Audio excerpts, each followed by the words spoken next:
আমাদের আজকের এই সুকোচা ভবনে একটি শারদীয় উৎসব চলছে। এই উৎসবের যারা গান বাজনা করলেন সকলকে ধন্যবাদ। আমি ছোট্ট দুটো কবিতা শোনাই শারদ উৎসব উপলক্ষেই। এই মুহূর্তে যেটা প্রাসঙ্গিক তার প্রেক্ষিতে আমার দুটি কবিতা, ছোট ছোট কবিতা পড়ে উৎসবটিকে সুন্দর করে তুলি। আগমনী মুখ কবিতার নাম। চণ্ডীপাঠ ভোর উমার আগমন আয়োজনে সেজে উঠেছে ফুলে ফলে শরৎ প্রকৃতি, বাংলার ঘর বাড়ি।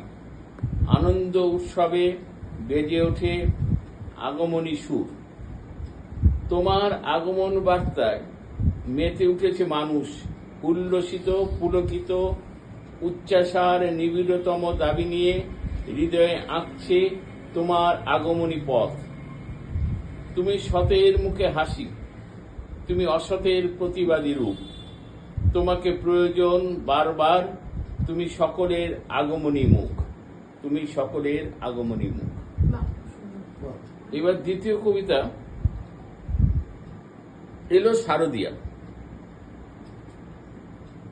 সবকিছু ঠিকঠাক শারদ হাওয়ায়, প্রকৃতি মেতেছে সাজে সুগন্ধি উড়ান।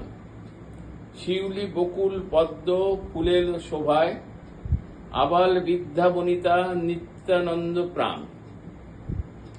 এসেছে দুর্গোৎসব বাঙালি অন্তরে, শারদীয়া মিষ্টি গান চলছে মাইকে। শত নেই অভাবীরা কাঁদে নিজ ঘরে, তারাও স্মরণ করে দেবী দুর্গা মাকে। শিশির ভেজানো ভোর স্নিগ্ধ বাতায়ন, বাংলার সেরা ধুম এলো শারদিয়া। ঢাক ঢোল ঘণ্টা তোলে চির আপ্যায়ন, নিম্নবিত্ত উচ্চবিত্ত নাচে মন দিয়া, নিম্নবিত্ত উচ্চবিত্ত নাচে মন দিয়া। নমস্কার সবাই।